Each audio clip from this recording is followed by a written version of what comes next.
Welcome to This Week in East Brunswick. This week is American Education Week, and East Brunswick school administrators talk about how better schools shape better tomorrows. 3 East Brunswick high school seniors have received scholarships to play college basketball. Phil Hill gets the details. And the EB18 committee and area organizations joined together to clean up Highway 18 for the Adopt a Highway program. These stories and more are coming up, including a review of this week's Township Council meeting. But first, with Thanksgiving next week, there are some changes to our regular programming.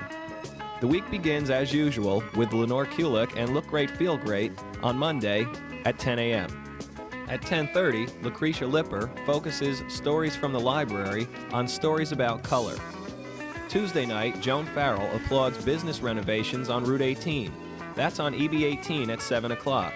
At 7:30 on Sports Talk, Phil Hill talks about lacrosse with Steve Prisco of the East Brunswick Lacrosse Club and Tom Hayes, head lacrosse coach at Rutgers.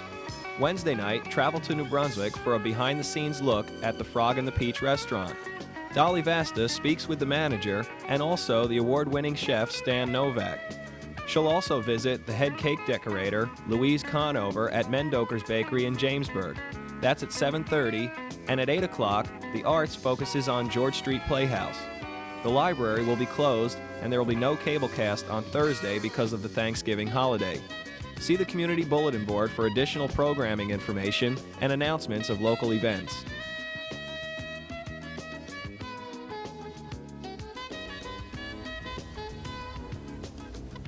Hi, I'm Amy Fisher, and I'm the Director of Community Relations for the East Brunswick School System.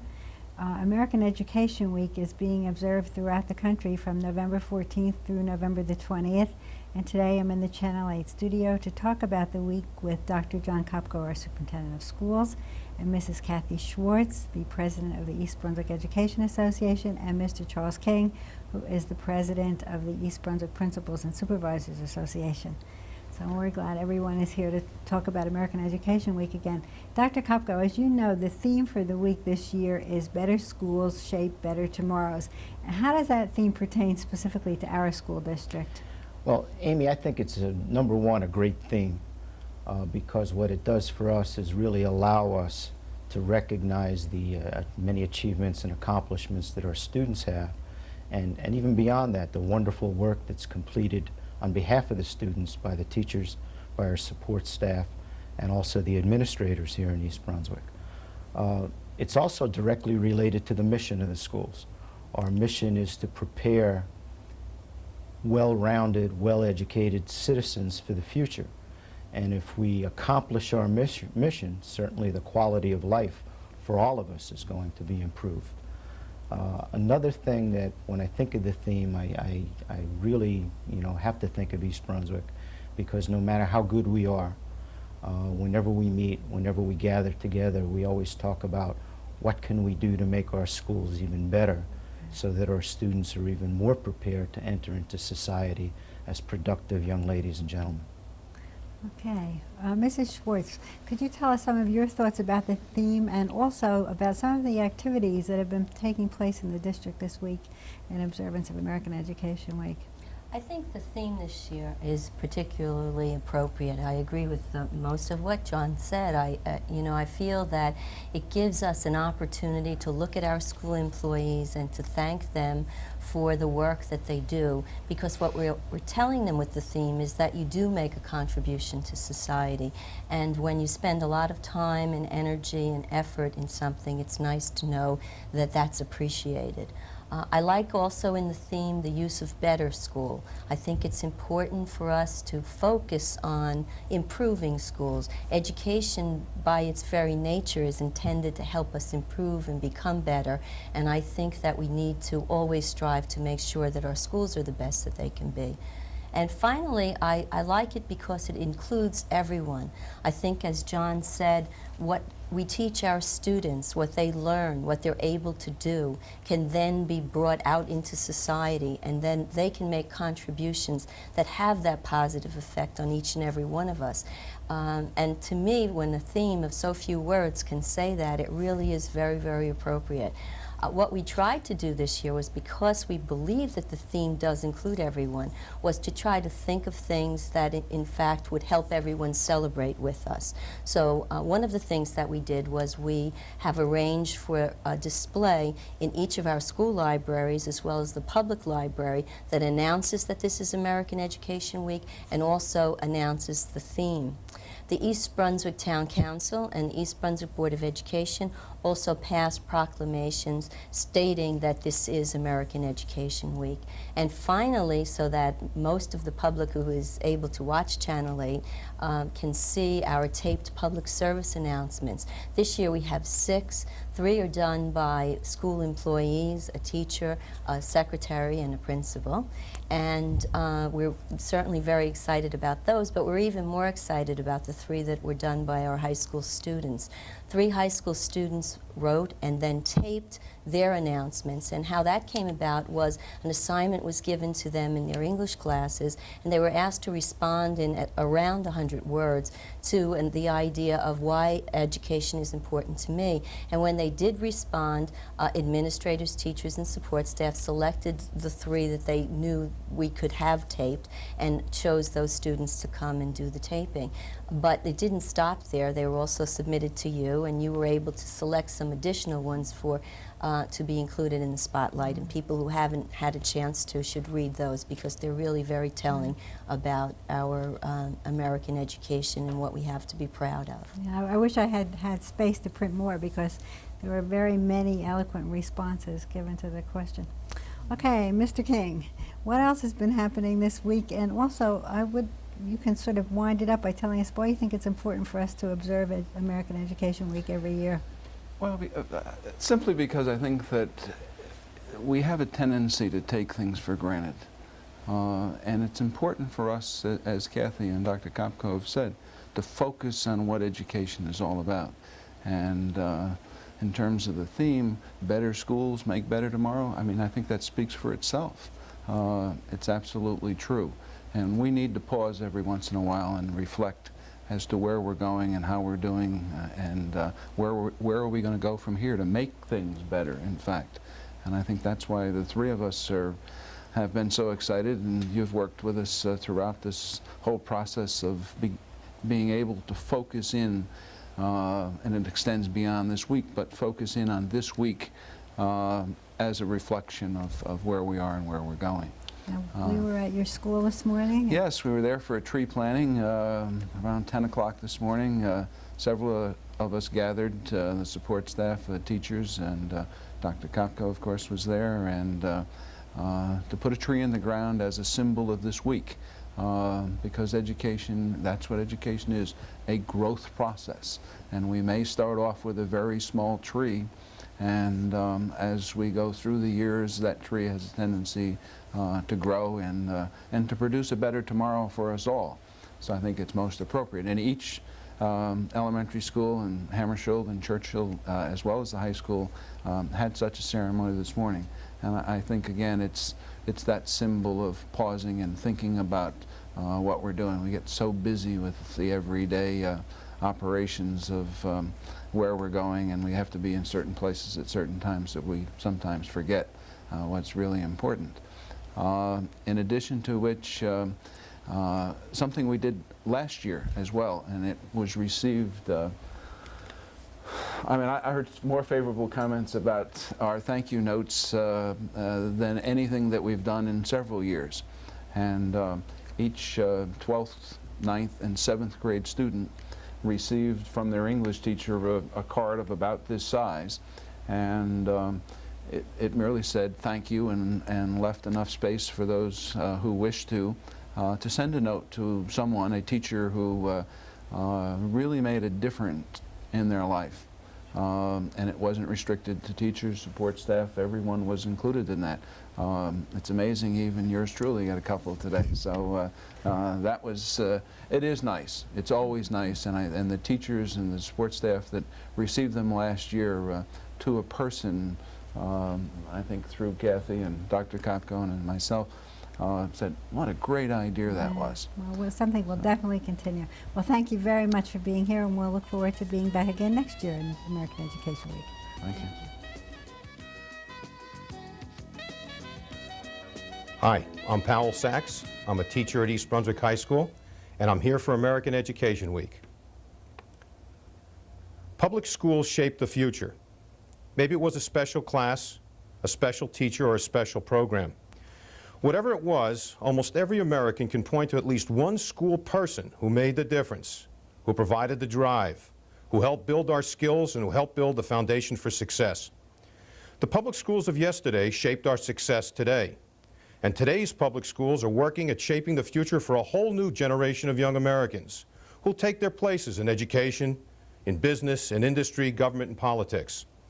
November 14th through the 20th is American Education Week, a time to celebrate the passing of the promise, the dream that belongs to each new generation. American Education Week, a time to rededicate our communities to the promise of public education. Remember, better schools shape better tomorrows. This American Education Week message is brought to you by the East Brunswick Education Association and East Brunswick Public Schools, nationally recognized for excellence in academics, athletics, and the arts. At a press conference Monday, 3 seniors at East Brunswick High School announced that they have received scholarships for their outstanding contributions in basketball. Colleen King and Courtney Bloor will attend Marist College in Poughkeepsie, New York next year, and Katie Whalen will attend Wagner College in Staten Island. Channel 8's Phil Hill has more. Are you concerned, perhaps signing this early, concerned about a little complacency? Anyone? No, not at all. If anything, it lifts the pressure off us so we can play. Like, there's no pressure on us to play good, but we're going to try to play good anyway. Totally focused, I think, on the season, you know, where we don't have to worry about distractions like where we're going to go to college and everything. So I think it will help us focus a lot more on the season. Definitely takes pressure off you, and it'll help us play a little better, I think, definitely. Okay, Central Jersey Group 4 champions last year. Can we expect you to move up higher this year? Absolutely. We hope to. Definitely. Yeah. Everyone agrees? We've been working so hard that I think it'll definitely pay off in the end. I think we have a lot of leadership this year. You know, like, I know us 3, we've been together since 9th grade, and you know, we're seniors and we've been here for 4 years, and I think we're going to do good. Okay, as you mentioned, you've been together since 9th grade. This is going to be your last year. I imagine it will be an emotional year. The last time you guys will, well, at least for 2 of you, playing together. 1 of you, 2 of you. Nevertheless, it should prove to be an exciting year. I do want to do some double checking. Colleen, however, everyone knows how much your father loves the state of Florida. Are you sure he's going to? Are you sure he's going to let you attend Marist? Yeah. Well, we visit Florida during the year enough, so I think he'll let me go to Marist. Okay. Courtney, you and Colleen will be playing together. I can imagine you're looking forward to that as well. Yeah, I'm definitely very excited to play with her. It gives me some confidence because I know that a lot of people going away to college are very nervous, and this will give me some confidence because I'm going with someone I know. So it'll be a lot of fun. I'm excited. I can't wait. Okay, Katie Whalen, you're going to Wagner up in Staten Island, which has a very solid program. Can you tell us a little bit about it? Yeah, it's great. I went up there on my visit, and the girls are really good. You know, they're together, and it's just great. You know, they do a lot of the stuff that we do, which I liked a lot. You know, the coach is kind of like Mr. Carney, so it's good. And we get to play these guys 2 times a year. They're in our conference, so I'm excited. Yeah, little rivalry. Well, I want to tell you that should be exciting. It certainly has been a treat for all of East Brunswick to watch you young ladies over the years. We're going to enjoy watching you this final year. And again, congratulations on a wonderful happening. Thank you very much. Reggie Carney, congratulations. We talked earlier this week, and having 3 of your seniors sign at the beginning of the year before the season over, I don't know, is it a first in New Jersey? Well, I've been lucky to be in the game 17 years now, and you know, also been very fortunate to have a lot of scholarship players play under me. And to my knowledge, for the early signing period, 3 girls out of the same school. This is a first. Well, I can tell you whether it's a first or not, it's certainly a tremendous happening for East Brunswick High School, and I think it's really points out the quality of your program. You came to East Brunswick, and you certainly have established a program, and I think this is one of the direct results of it. No, thank you very much. The girls put in a lot of time. I mean, it's a lot of hours that you and I have talked about, and I'm sure, you know, the listeners have heard about, but the girls, you know, they go all summer, they do things with conditioning, et cetera, and I'll tell you, just, you know, you couldn't feel any prouder for the girls because this is a result of hard work.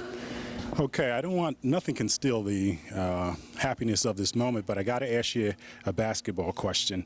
A couple years ago, I mean, last year you had Jan Prizup, who had signed before the year. The year before that, you had Erica Weir. Now you have 3 young ladies that have signed before the season starts. Are you concerned about complacency? No, not at all. I think, you know, each case is individual, and you have your pluses and your minuses to that situation. But I think, you know, these 3 girls got brought up as freshmen for a reason. Okay, and the reason is that by their senior year, I knew where we were going to be with them. Again, you know, their leadership, their skill level, et cetera, and I don't think we could have 3 finer girls getting the scholarships and also 3 finer players, which still proved this year that, you know, they're not complacent. Okay. This is a real thrill for them, but you'll see they're going to have great senior years. Okay, Central Jersey Group 4 champions, and we can expect them to go further, I suppose. Well, we're sure going to try. We always do. Okay, we have the proud parents here this evening. We're going to start out with Charlie and Linda King. And Charlie, I said to Colleen, I'm surprised she's not going to school somewhere in Florida, knowing your love for the state of Florida. But you got to be proud of this moment right now. I'm extremely proud of her. She's worked very hard, both in the classroom and on the basketball court. And the state of Florida was certainly in our thoughts, but we're very happy that she's going to Marist, and she'll get a very good education, play for an outstanding coach. I think that's one of the things where we're very impressed with. He's got a system similar to Reggie's, and I know Colleen, and we're all looking forward to going to Marist and then playing those guys from Wagner there. Linda, your thoughts?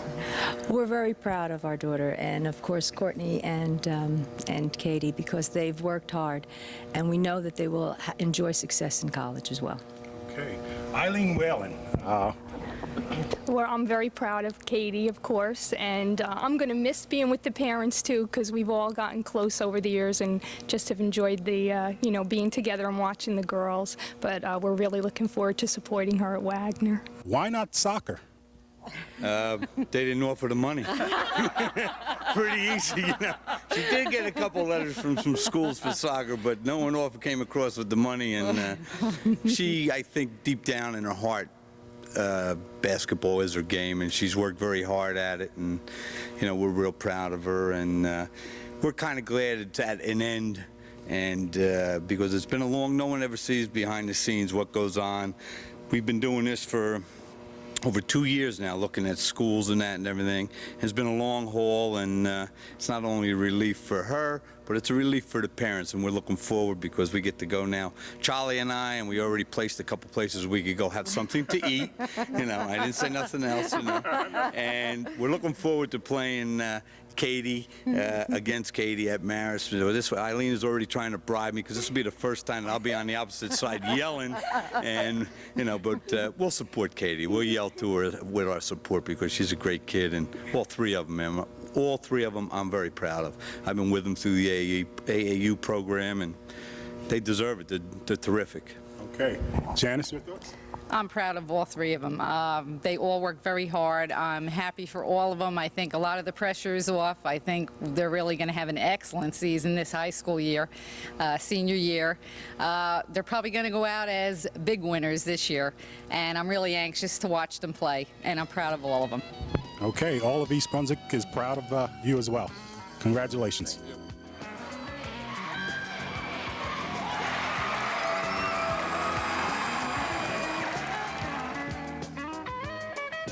Good morning, I'm Joan Farrell, and I'm here today with Jim Moralison, and we're here to talk about Adopt a Highway. Good morning, Jim. Good morning, Joan.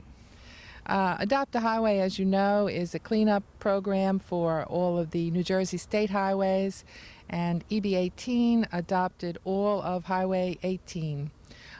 We, of course, would not be able to do that without the help of groups such as Jim's. Jim is the president of the East Brunswick South River Rotary. Jim, why don't you tell the television viewers a little bit about what you do for our program? Thank you, Joan. Joan, our club is a is a club that gets involved with community service, and we were approached by the municipality 2 years ago whether or not we would be interested in being involved in the Adopt a Highway program. And it was brought before our board of directors, and we wholeheartedly supported this type of an idea.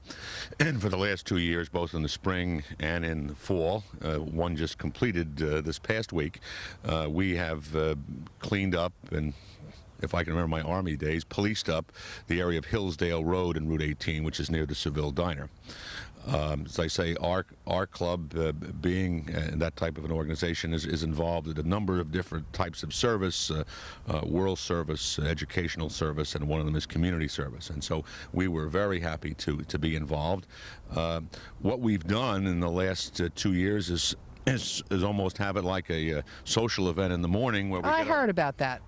where we get our members out for breakfast, and after we're through, then we go out and do the policing up,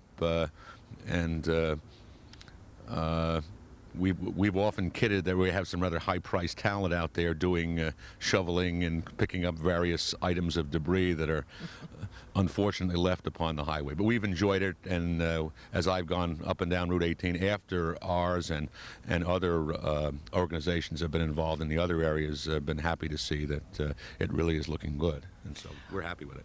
Well, speaking for myself and for the residents of the township, we certainly appreciate this. We have about 12 hardcore groups that show up for every cleanup. As Jim said, our last cleanup was on Saturday morning. It takes all of about, what, a half hour? Sometimes we stretch it into an hour, depending on how much coffee we have in the morning. So. That basically is it. We would encourage other groups to join us. Please call me here at the township. My number is 390-6859, and we would love to have you join our Adopt a Highway group. Hello, my name is Charles King. I'm the principal of East Brunswick High School, and I'm here on behalf of American Education Week. Wynton Marcellus, Nancy Woodhall, C. Everett Koop, and Ellen Ochia, musician, journalist, doctor, astronaut. They have all one thing in common. They are American achievers who are educated on our nation's public schools. Tomorrow's achievers are in the making today. They are the curly-haired boy who likes to write, the little girl who is turned on by science, the studious little boy and girl with their noses in the books. They are the students of our nation's classrooms, but the future American achievers will reach their potential only if they stay in school and get the best possible education. That's why support for our children and our public schools is so important. It is an investment we cannot afford not to make, because we know that better schools shape better tomorrows. During American Education Week, November 14th to the 20th, let's think about how we can create the next generation of American achievers. This message was brought to you by the East Brunswick Principals and Supervisors Association and the East Brunswick Public Schools, nationally recognized for excellence in academics, athletics, and the arts. At the construction site of the new East Brunswick Family Aquatic Center, a slope for the former swim beach was sculpted out of the dirt and sand. Workers from the densification company of Leesburg, Virginia, maneuvered a giant crane with a 4,000-pound weight over the pool area. The weight, which was originally a gear from a submarine, was dropped over 1,000 times from a height of 60 feet. The 2-ton weight creates the pressure of 20 tons when dropped and forms solid columns of soil into the earth, which are as strong as concrete. The chain used to pull the weight is the size of chains used on battle and cruise ships. Channel 8 will be bringing you continuous updates of the construction of the Aquatic Center. Be sure to tune in to This Week in East Brunswick to see how the community beach changes. At this week's Township Council agenda meeting, Richard Hill, the director of the Middlesex County Department of Environmental Health, presented to the council information on methane testing at East Brunswick homes near Edgeboro Landfill. And participated in a joint sampling of several homes in the Pine Ridge section with the New Jersey DEP on June the 1st. Basically, the concerns were raised by people who lived in the Pine Ridge section of East Brunswick, Weston Place, Ellison, Mitchell, Milton. 5 homes were tested. None of the 5 homes that were tested demonstrated concentrations of methane gas in the basements of their homes. There were a number of slam bar hole checks done on the properties outside the homes. And basically what a slam bar hole is, very simple, is a slam bar that is pushed into the soil and injects a hole of anywhere from 2.5 to 3 feet in depth. The monitor, the probe, is placed into the hole and it detects any concentration of methane gas that would be identified or emitted from that hole. There were indeed several holes that were sampled outside the homes that demonstrated ranges of methane gas between 1.5 and 5%. Methane gas in concentrations between 5% and 15% are considered combustible in the presence or with the presence of an ignition source. As I say, these samples were taken outdoors in these slam bar holes, and they were instantaneous reads, which means that the readings that were taken by the probes, as quickly as they came, they were gone. Several residents of the Pine Ridge section and from Weston Place came forward in the public portion to pose their concerns about the testing.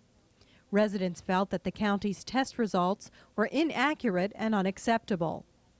Councilman Joe Hudak suggested that the residents find their own testing company to get independent results that they can trust. Residents agreed that they would be satisfied with an independent test not affiliated with the county or the landfill. That's all for now. Thanks for watching.